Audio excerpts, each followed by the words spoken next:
Greetings and welcome to the DCTV News at Noon program. This program is sponsored in its entirety by the Southwest TV Translator Association and supported by the Dolores County Broadcasting Network, as seen on DCTV Channel 32.1.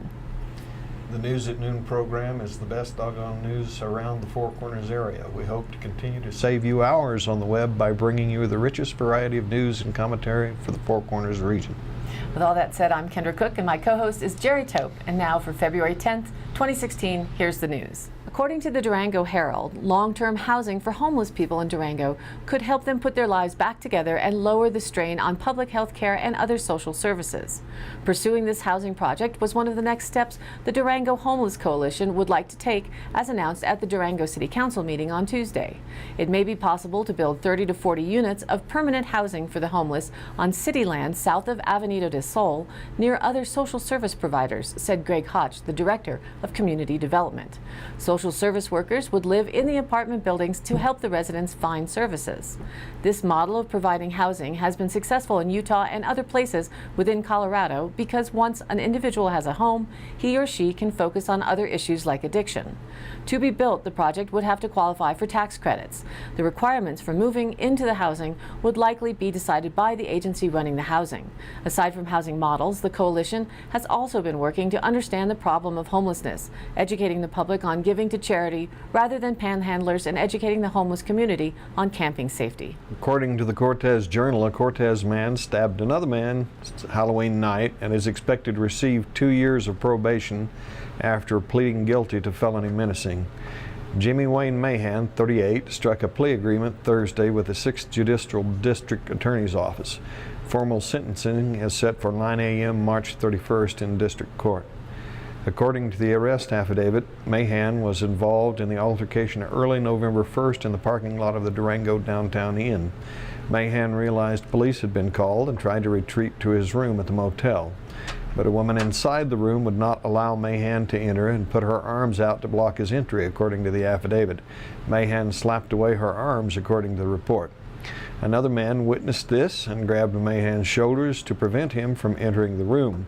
Mahan then pulled out a black folding knife and stabbed the man, Austin Short, near the abdomen under his left arm. Mahan left the scene in a white Toyota Tundra with black rims. Police found the vehicle a short time later with Mahan in the driver's seat.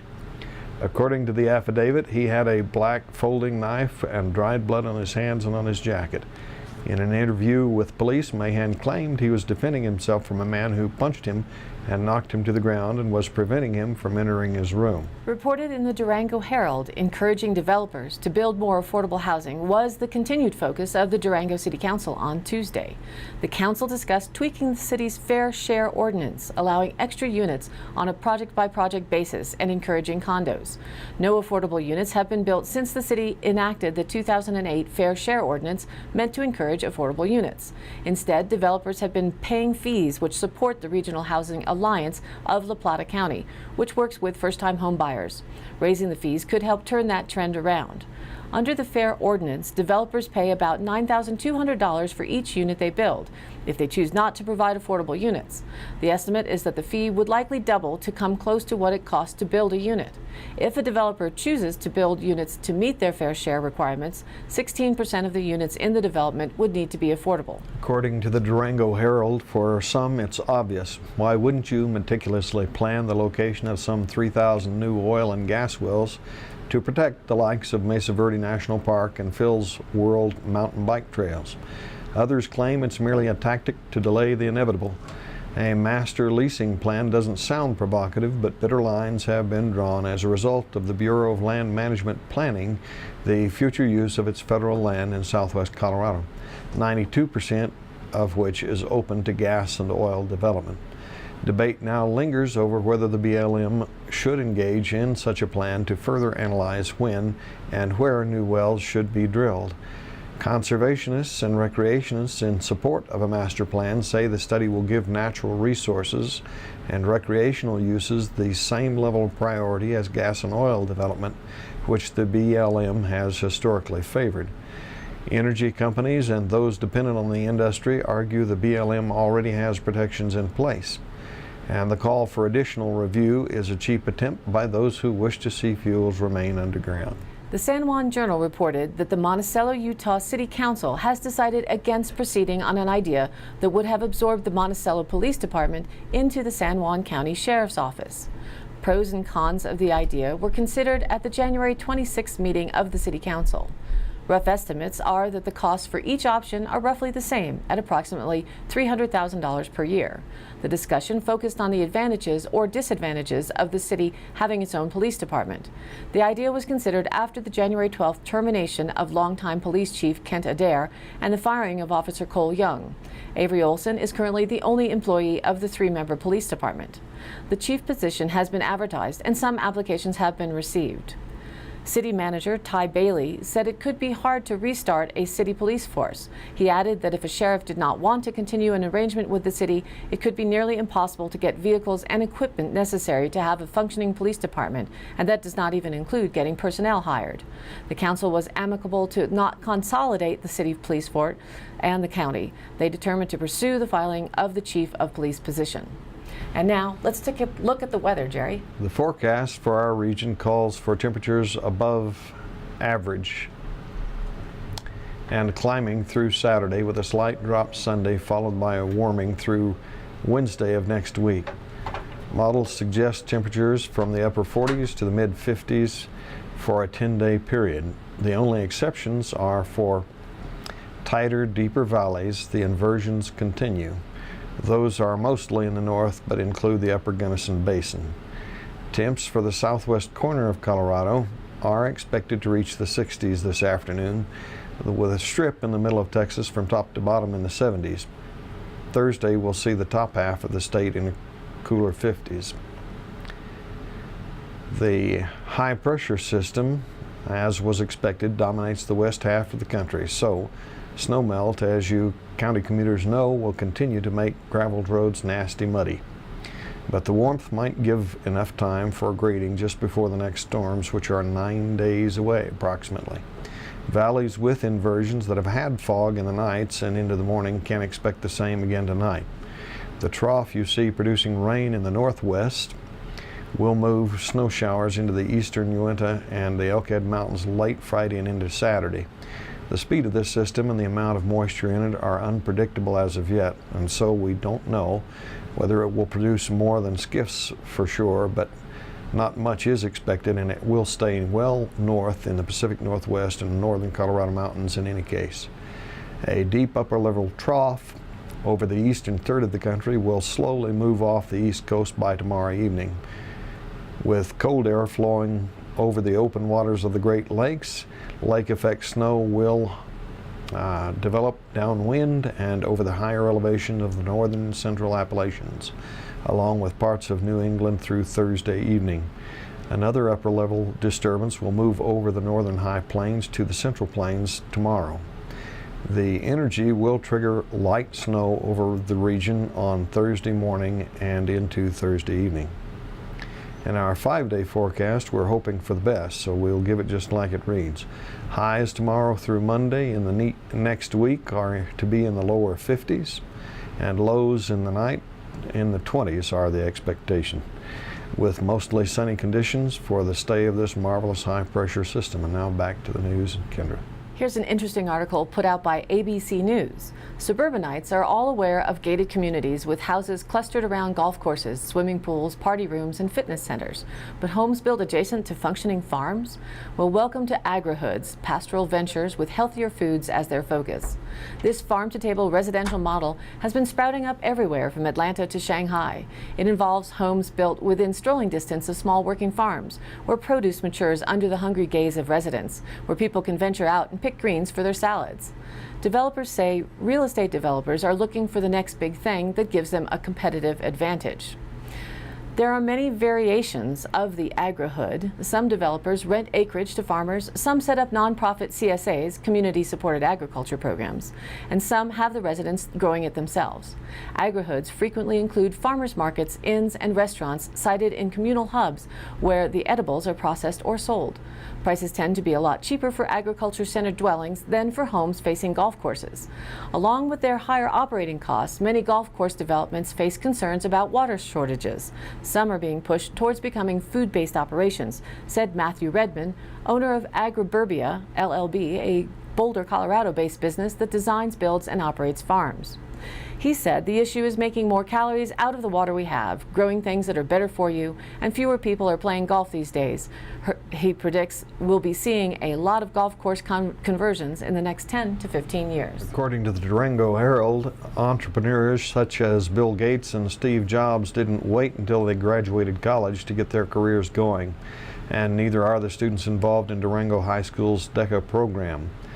Previously known as the Distributive Educational Clubs of America, now only as DECA DECA, it describes itself as an organization for emerging leaders in marketing, management, and finance, hospitality, and entrepreneurship. The program teaches leadership, public speaking, and analysis skills and requires presentations in business attire. Durango High School senior and DECA officer Charles McClung received a singular honor, earning the highest exam score among all participants. The state conference will be held on February the 20th through the 23rd in Colorado Springs. 14 members qualified to go to the state competition, including Paxton Scott and teammate Abby Scott, who won the marketing communication team decision-making category. Colorado landowners who say the state wrongly disallowed more than $116 million in conservation easement tax credits told legislators on Tuesday that revenue officials have bullied and harassed them for nearly a decade. The Department of Revenue, landowners testified, stripped the value of their easements without cause or due process, needlessly costing them not only their property but tens of thousands of dollars trying to fight back. The SB 16-44 bill would prevent the state from challenging land appraisals unless the appraiser was convicted of fraud or misrepresentation, and reinstate easement values that were denied without cause. At issue are tax credit landowners received in return for placing their property into a permanent easement that protects it from future development. In order to encourage Colorado landowners into the program, they were enticed with valuable credits they could either use on their personal tax returns or sell. But the program was ripe with fraud and over-evaluations of property that ultimately enriched prospectors who divvied up swaths of land into chunks and then placed easements on them, often at values multiple times more than what they paid for them, and pocketed the profits. Though the values were dropped and the credits rescinded, the land must remain in the easement forever, which landowners say is also unfair. Meanwhile, landowners say they've been forced to fight revenue officials in a special court system that was created long after the easement program began, a process they say changed the rules in the state's favor. The bill was laid over for a vote on a later date. The Durango Herald reported that when Durango High School District 9R and the Durango Education Foundation kicked off their fundraising campaign for the upgrade of the Durango High School Stadium in October, they seemed confident they could raise the $1.6 million needed for Phase 2 in time to begin the construction the day after graduation this spring. But at the school board morning meeting Tuesday, 9R Superintendent Dan Snowberger said it's not coming together so easily, and a decision will have to be made in the next 6 weeks to 2 months as to whether the work can begin this year.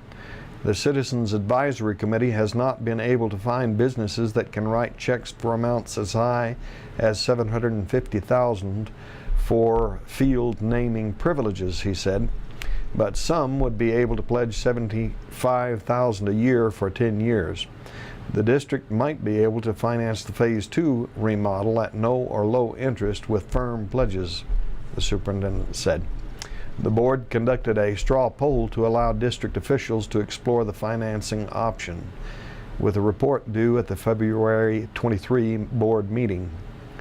The board already authorized $900,000 from its capital funds to be used for Phase 1 of the stadium remodel and has said it will not commit any more money.